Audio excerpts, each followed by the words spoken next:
Ladies and gentlemen, good morning. My name is AGOA. I'm the Commissioner at the International Trade Administration Commission, and I will be your Master of Ceremonies this morning. We set to have a great session today where we're going to be covering a lot of the stories around different sectors of the economy and the interface that those sectors have with the Africa Growth and Opportunity Act. And we will, as we begin our session this morning, as I welcome you all, receive some welcoming remarks, and then thereafter we will start with our panels. We do have, for our opening remarks, remarks from the U.S. Department of Commerce, the Ministry of Trade, Industry and Competition, the Corporate Council on Africa, and from Business Unity South Africa. And those entities will also be making their way back later on in the afternoon for our fireside chat. So as I welcome you all, let me say all protocol observed.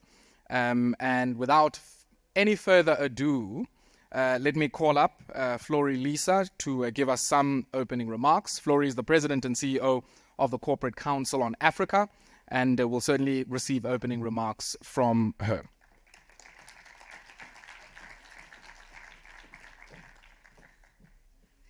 Good morning, everyone. It's wonderful to see you here. I'm Flory Lazier, as was said, the President and CEO of the Corporate Council on Africa, CCA, and I'm proud to lead a talented team from CCA as we celebrate our 30th anniversary of CCA's 1993 founding. For 30 years, CCA has been pushing the issue of increasing and enhancing the U.S. Africa trade, investment, and business relationship. And for CCA, what makes us different is that we are solely focused on Africa. The continent has so much to offer, and it's important that there be an organization, and we have over 120 members, both U.S. and African, multinationals, as well as SMEs, who are focused on this continent at this moment. I'm delighted to welcome all of you to the AGOA Private Sector Forum, which I think many of you know is a key component of what was included in the original AGOA legislation, where the ministers would get together, government to government, the civil society groups would get together, and the private sector would get together. And there was a reason for that, because they understood that we are all stakeholders in ensuring that there is more trade and investment between the United States and the nations of Africa. I want to start by thanking the government of the Republic of South Africa and the United States government through the Department of Commerce, our co-organizers for this important event. They have been great partners, as we are all true believers in the importance of deepening the mutually beneficial trade and investment relationships between the people and companies of the United States and those of Africa.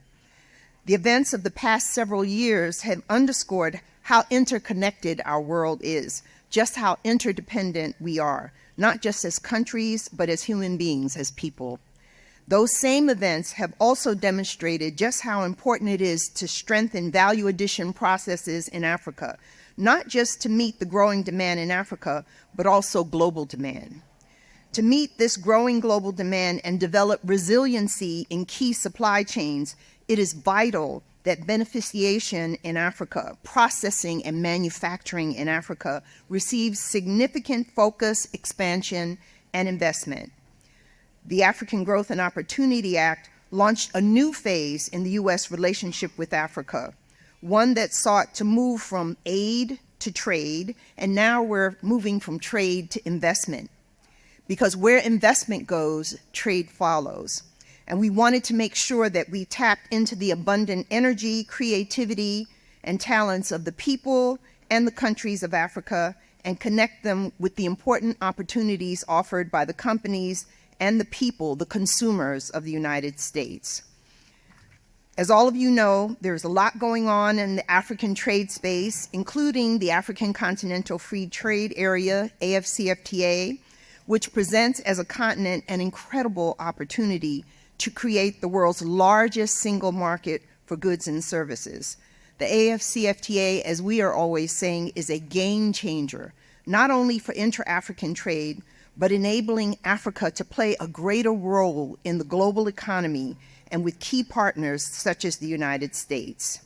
Today, with our private sector participants, we will be highlighting, among other things, the role of AGOA in deepening U.S. Africa trade and investment relations, creating value chains, and facilitating manufacturing and jobs creation in Africa, as well as the multiplier effect of ICT and the digital economy. Having worked in the U.S. government for more than 3 decades to advance U.S. trade relations with Africa, and as President and CEO of Corporate Council on Africa for nearly 7 years now, wow, time has flown by, I am more convinced than ever about the transformative potential of U.S. African trade and investment.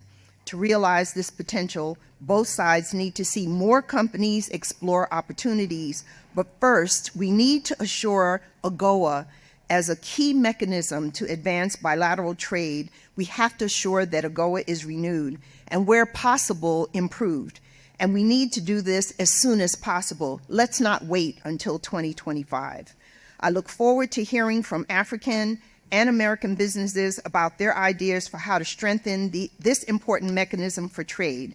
And I encourage all of you to use today's forum to make some new connections, and we're looking forward, all of us, to learning more and about what the ministers will do during the government-to-government part of the forum. Without further ado, it is my pleasure to invite Cass Kuvadia, CEO, Business Unity South Africa, BUSA, to make his remarks. Cass.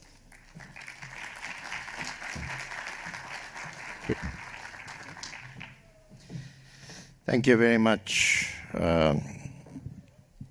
Flori, and thank you for the welcome. Minister Patel and Deputy Secretary of the U.S. Department of Commerce, other guests and colleagues, not just from the U.S., but from the continent, because this is about AGOA and this is about Africa. It gives me great pleasure to welcome you all on behalf of South African business. We are a critical element and critical partner with our government in AGOA and in ensuring that AGOA works not just for South Africa, but for the continent. And so it's really great to welcome you. We having these sessions in the next 2 days or so within the context of pretty difficult, tragic, and volatile global environment and geopolitics. And a lot of that informs how we progress and so on. But today and tomorrow is about consolidating of trade relationships between Africa and the U.S. And we've all got to put our backs into that and ensure that the trade relationships between the continent and the U.S. continue to grow and continue to consolidate. AGOA is obviously a critical element of Africa's growth. We have benefited significantly from AGOA since its inception. We export products to the U.S. and as a result of AGOA, a significant amount of those are tariff-free. Approximately 44 sub-Saharan countries are participating in AGOA. And there's about 6,500 tariff lines that are part of AGOA. But we do need to use this opportunity of the next couple of days as we are here as African business and some members of African governments as well, together with the U.S., to actually see how we as a continent organize ourselves to benefit even more from an AGOA we hope will be extended for another 10 years. Because what's happened is that half of the countries that belong to AGOA have a utilization rate lower than 2%, which means that 98% of U.S. imports from those countries are subject to U.S. tariffs. places like Kenya, Lesotho, South Africa, and others are benefiting and are making full use of this. And there are various reasons for that. Prime amongst them are internal issues that need to be taken care of. So I think that we should use this opportunity as African business to look at what we need to do as business to ensure that more sub-Saharan African countries benefit optimally from AGOA and utilize AGOA to actually grow their economies, to address socioeconomic problems they have in their countries, and to ensure that we begin to position Africa as Africa should be positioned in global economics, in global trade, global investment, and global politics. And I think that we shouldn't lose the opportunity of being here in the next couple of days to have those discussions. AGOA provides increased access to U.S. companies to sub-Saharan Africa as well. So there are benefits on both sides, and we need to recognize that, and we need to optimize those. We need to also have discussions during these couple of days on identifying what internal issues there might be in sub-Saharan countries that belong to AGOA, how we work together to address those, how we optimize things like the African Continental Free Trade Agreement that's now going to kick off, to also increase intra-African trade, because that's all part of optimizing our role in AGOA. And those discussions should also be had. We must all advocate for an extension of AGOA after 2025 and perhaps for another 10 years. Business in South Africa is partnering government to address issues in energy, in logistics and transport, and in crime and corruption and other areas of challenges and issues we have. And we believe that that's the role that business should be playing across the continent with other sub-Saharan countries. Because certainly BUSA's view, Business Unity South Africa's view, is that business has a role to play not just in business but in society and in the national interest. Because in the long term, that's got to be in the interest of business. And hence our partnership with government in some of these areas. And so we are fully on the same page with our government to extend AGOA, to optimize the benefits of AGOA, and to maintain South Africa as a beneficiary of AGOA. And we will, Mr. Graves, fight hard for that and bet hard for that going forward. So with those few words, let's have a good couple of days. Let's make some great progress, and let's ensure that we can stand here in about 10 years' time and actually talk about the ongoing success of our partnership. So let me with that say thank you to Flori, and all yours.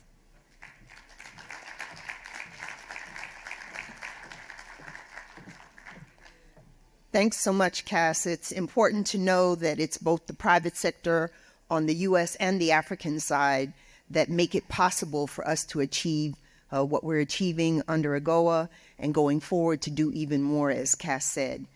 Let me now have the pleasure of inviting Deputy Secretary Graves, Don Graves of the Department of Commerce, to come and give his remarks.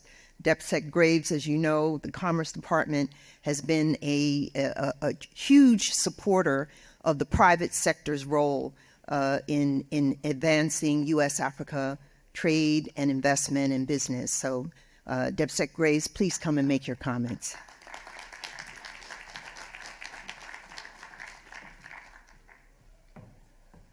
Good to see you here in South Africa, sir. Thank you.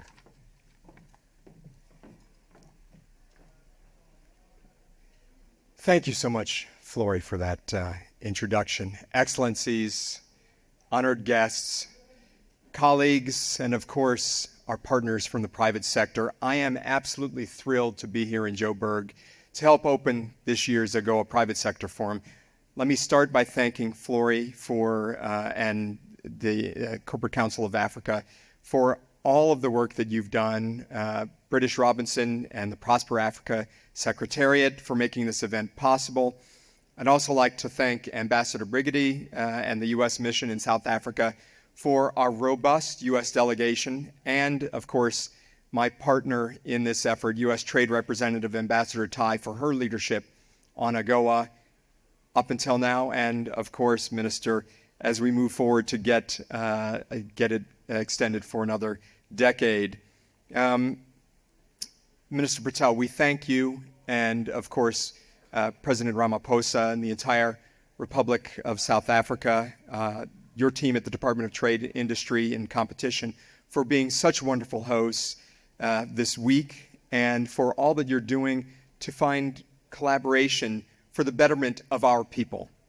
Because that, at the end of the day, that is the most important part of what we're doing, is the betterment of all of our people across this continent and, of course, in the United States. Now, I'm sure many of you have seen the New York Times series that was published last week titled, "The World is Becoming More African." This is very timely, as you might imagine. For me, the core message is that a new generation of Africans are making their imprint on the global economy, culture, and politics. And I'm not just talking about the Springboks. What an amazing victory. 2 in a row. Congratulations to the Springboks. Let's see if they can go for the next one. All of us, the world over, stand to benefit from African dynamism, from African ingenuity, innovation, and the African insistence to shape the world, our collective world, for the better. Americans and Africans both seek greater economic opportunity and prosperity for our peoples. And we know that we can achieve that by expanding trade, investment, and commercial ties between our businesses, big and small. But expanding economic opportunity does more than paving the way to material prosperity. It enables us to build vibrant connections between our communities, unleash the creativity of our people, especially our youth. It enables us to uplift our shared values and culture, and ultimately, to enrich our lives as Americans and Africans. And we know this to be true, for our own unique shared history bears it out.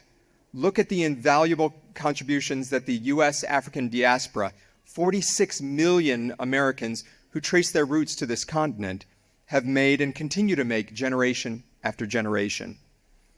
Indeed, the Biden-Harris administration recognized this early when the president shared his vision for the U.S. Africa partnership last year.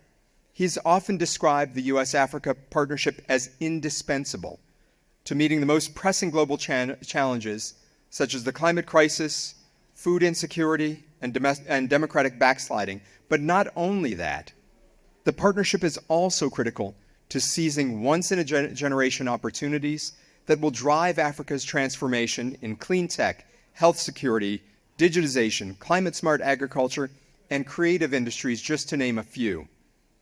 As we in the Commerce Department help to realize President Biden's vision, we understand that more than in any previous period, commercial ties between American and African entrepreneurs, including women, next-gen, and diaspora entrepreneurs, are driving this partnership and these ties to promote supply chain resilience, job creation, and growth on both sides of the Atlantic for years to come. I believe that the U.S.-Africa commercial relationship is at an inflection point, with the potential to meaningfully help drive Africa's sustainable growth and also to help shape a more inclusive global economy for years to come. In my conversations with African government and business leaders, they tell me all the time that they view the U.S. business community as partners of choice. U.S. businesses offer superior technology, quality of equipment and services, a track record of developing local talent and promoting innovation, and the ability to leverage transparent and innovative commercial financing. Diaspora companies in particular bring an awareness of African markets and local environments that, position us as the U.S. With a competitive edge. For their part, U.S. companies are seeking new opportunities on the continent as several African countries take bold steps to expand trade and investment. These include continent-wide efforts to establish the AFCFTA, the world's largest free trade area, and countries' efforts to accelerate digital transformation, develop the clean energy supply chains that we need, including critical minerals, and, as I said, promote health security. Indeed, promoting economic growth and development is what the African Growth and Opportunity Act has always been about ever since its passage in 2000.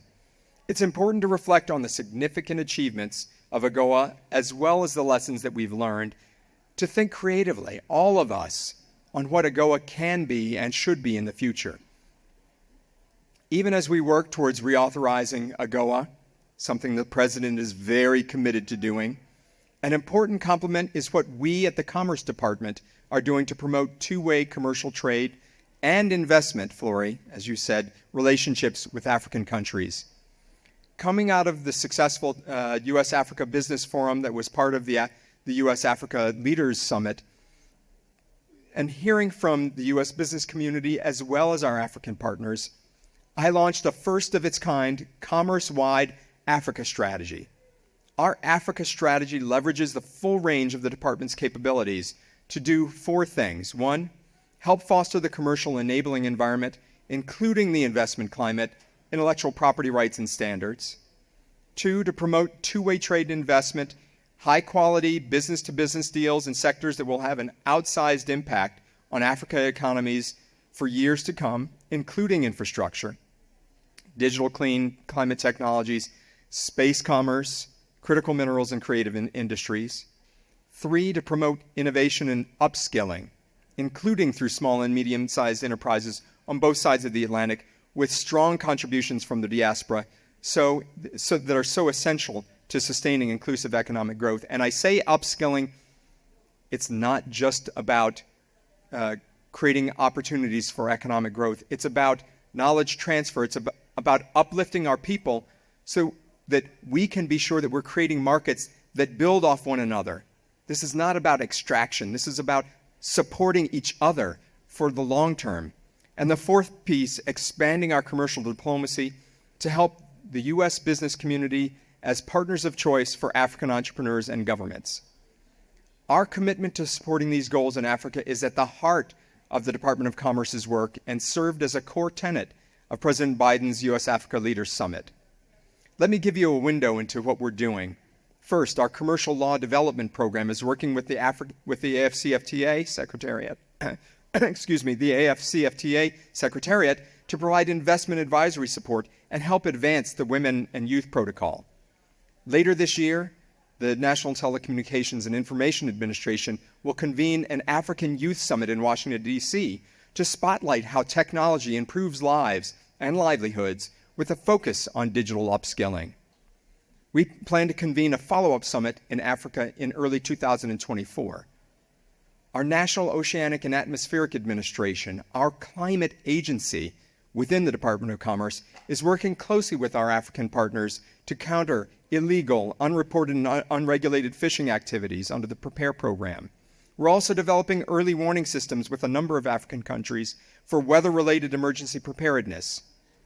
And also part of NOAA, our Office of Space Commerce recently helped to organize the first U.S. Africa commercial space stakeholders meeting as part of the International Astronautical Congress to highlight emerging space market opportunities between the United States and so many African nations. Our Patent and Trademark Office, working with our partners to promote creativity and innovation, including modernizing intellectual property legislation. Our International Trade Administration, the center of gravity of our commercial engagements in Africa. With the help of our Foreign Commercial Service team, we've launched new bilateral commercial dialogues with partner governments all across the continent, most recently with Tanzania and Zambia, and we're renewing and re-energizing several existing engagements. We're collaborating with the State Department to develop a technical assistance program to support African governments in developing bankable infrastructure projects. And we're working with our Minority Business Development Agency and through our Global Diversity Export Initiative I'm so proud to announce here the launch of a trade promotion program to connect U.S. companies, especially diaspora-owned, women-owned, and other U.S. businesses in the personal care and cosmetics sector with exciting opportunities and new partners here in South Africa.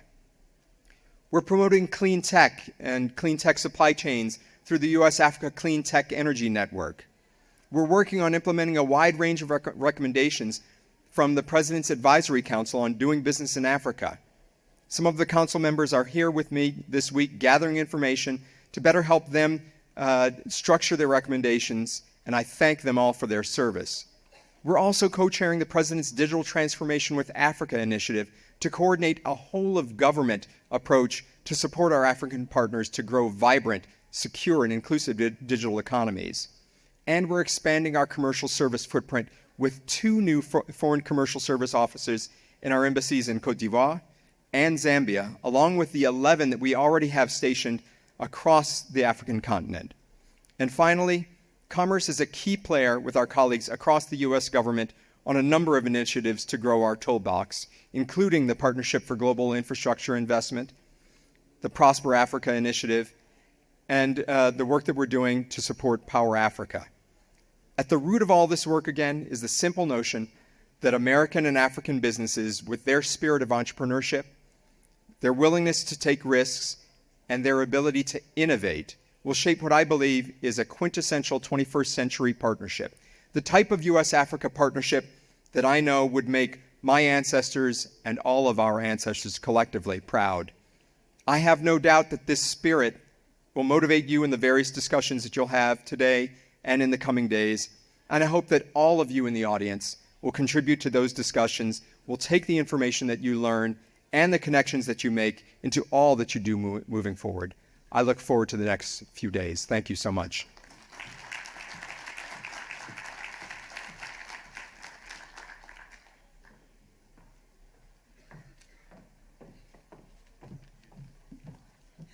Thanks so much, Deputy Secretary Graves, for the very comprehensive overview of what commerce, working with others in the U.S. government, are doing to support U.S.-Africa trade and investment.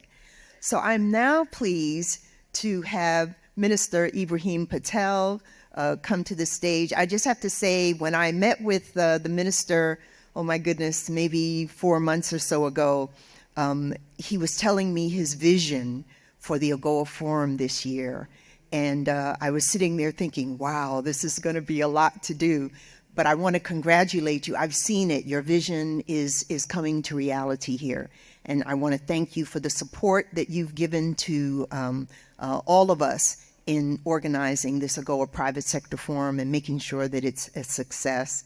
So without further ado, let me invite my good friend, longtime friend and colleague, the Minister of the Department of Trade, Industry, and Competition, DTIC, to the stage for his remarks. Mr. Minister.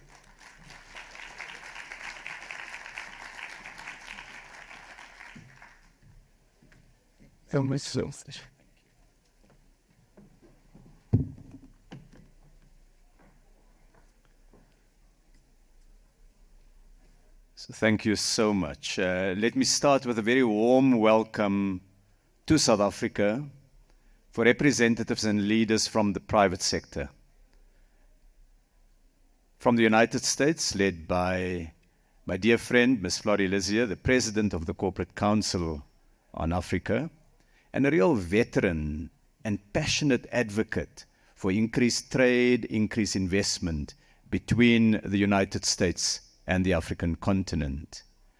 I'd also like to greet and recognize the delegation from the U.S. Chamber of Commerce, led by Kendra Gator, who is now taking on the responsibilities that Scott, also a good friend, has carried for so many years.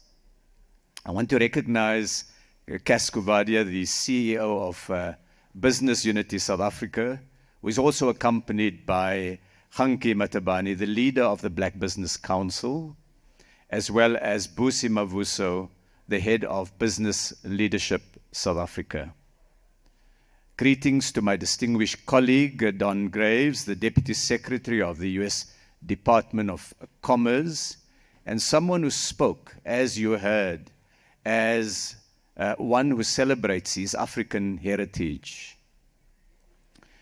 So really a special welcome to all of you, the delegates, our American business friends, businesses from the rest of the African continent.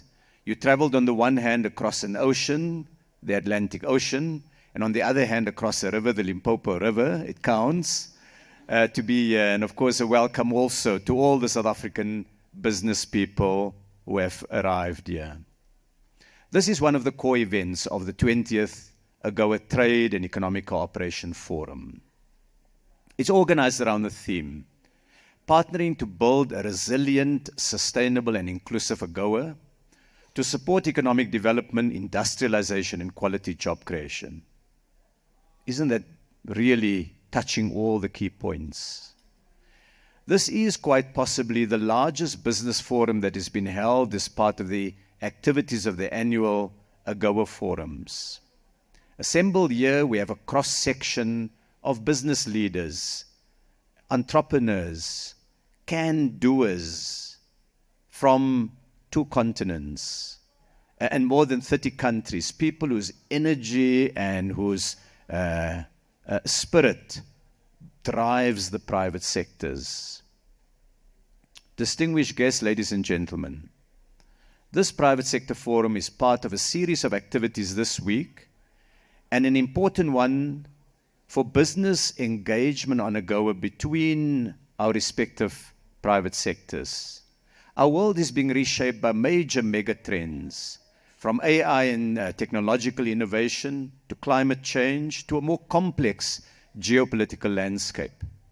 In a volatile, uncertain and fast-changing world, this is and remains a vital economic relationship, and we want to affirm that in the next 3 days.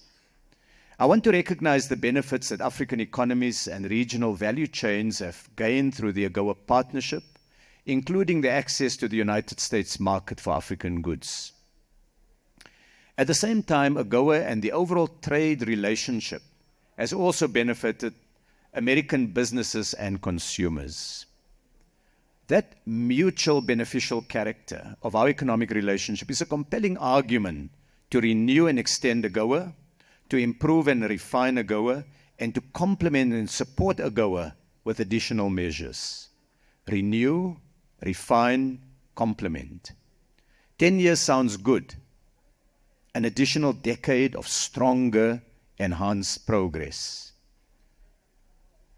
Deputy Secretary Don Graves spoke about clean technologies and going green. The world has to embrace it.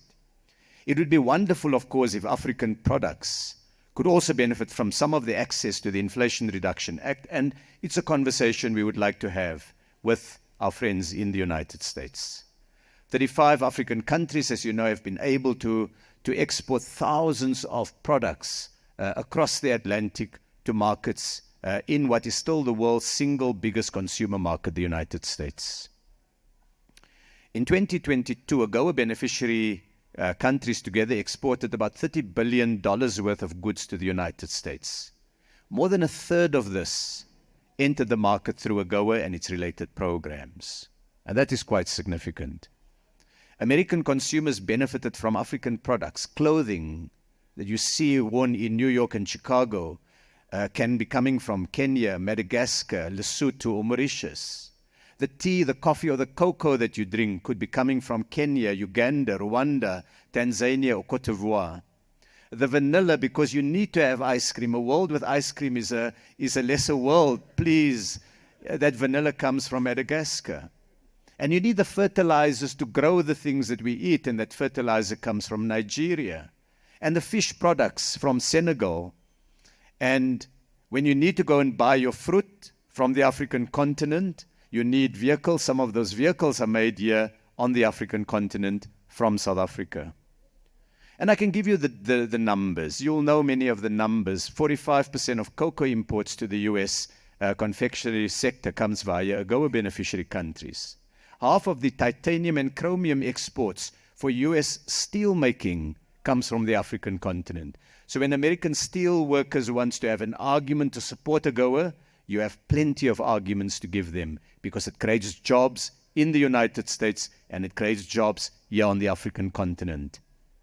37% of the platinum imports for the US automotive sector comes from the African continent. I can give you the spice because I talked about vanilla, but of course you need to have something before your ice cream. 16% of herbs and spices come from the continent, 10% of the nuts, and 7% of the most wonderful citrus fruit you can ever have. South Africa is now the second biggest citrus exporter in the world. Despite this, there's still great untapped potential. We can do more. We need to do more. And we can do so using our current base. Build on it. Our cocoa and our sugar exports form the basis of untapped potential to export additional value-added sweets and chocolates and confectionaries. Our petroleum export industry can be used for the export of processed chemicals and plastics. Our combined mineral resources and automotive expertise can serve as a solid basis for the production of next-generation battery technologies that can support U.S. efforts in the production of new green technologies and products. Workers and citizens in both the United States and here on the African continent sometimes ask what the benefits of trade and investment are. We need to reply to that. According to the United States International Trade Administration, the U.S. trade with Africa supported 155,000 American jobs.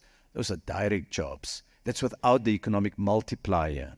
That's a significant number of jobs. Africa is increasingly becoming an important investor in the United States, with over $11 billion in African investment in the U.S., according to the U.S. Bureau of Economic Analysis.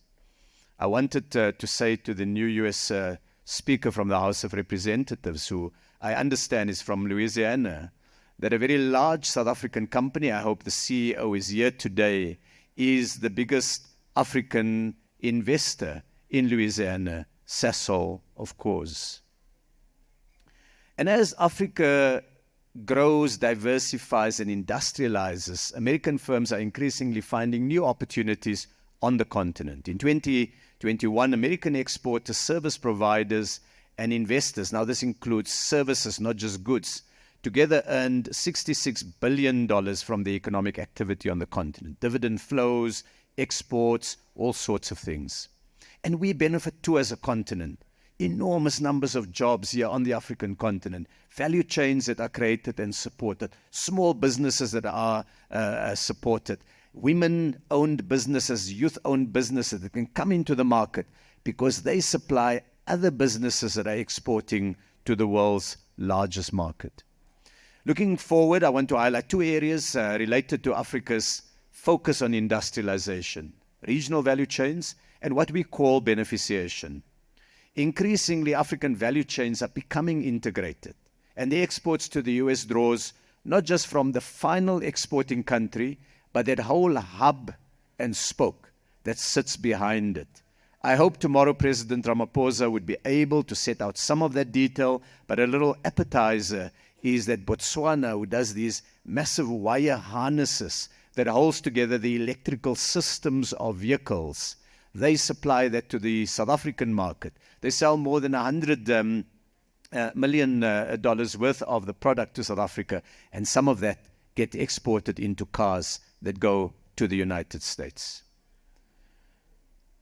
So, to our American friends, look to Africa as a single procurement market. When you buy from one part of the continent, you're buying an integrated product. And to African businesses, build those regional value chains and scale them up. No one African country is going to be able to succeed in the world's biggest market. We need our combined capabilities and capacity. The second observation relates to the processing of raw materials. Africa needs more industrialization, more value addition here on the continent, here the birthplace of humanity. We seek to do so in partnership with American investment and technology.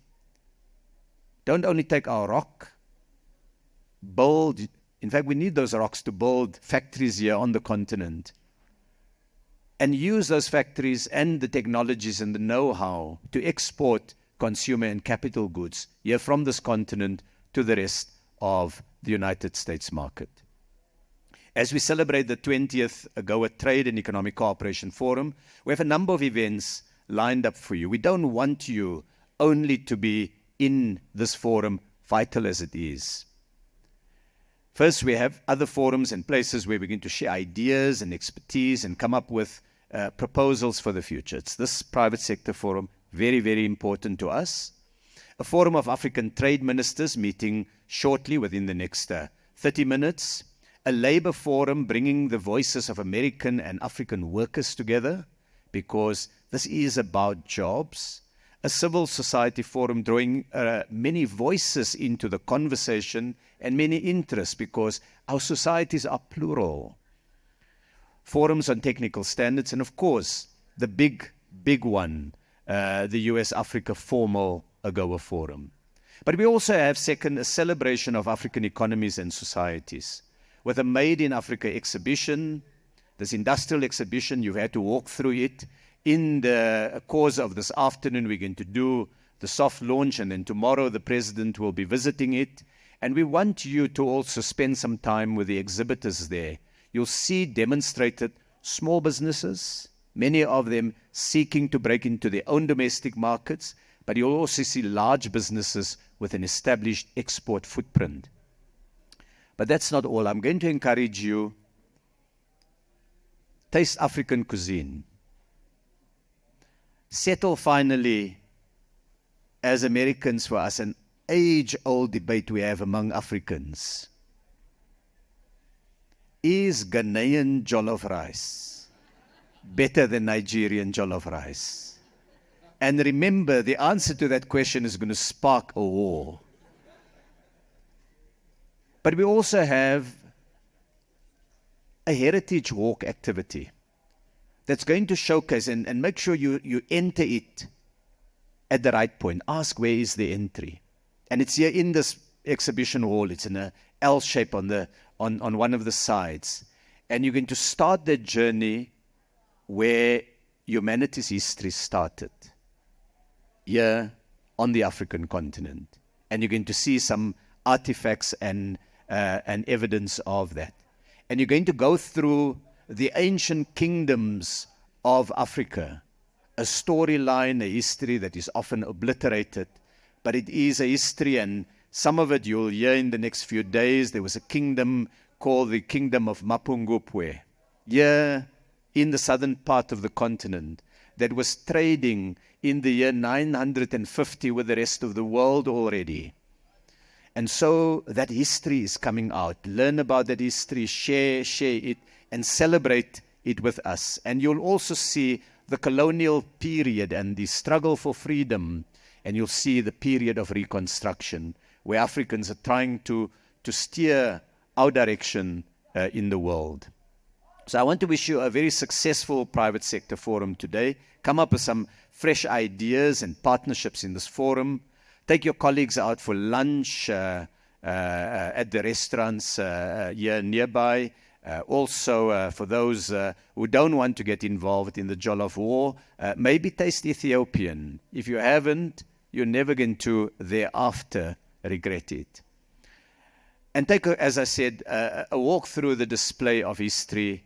There's some film festivals here. There'll be some music you can listen to. And so, dear colleagues and friends, delegates, secure business partners while you are here. Build friendships. Connect and exchange business cards. And I've got to say this. Whip out your credit cards as you conclude transactions. Thank you very much.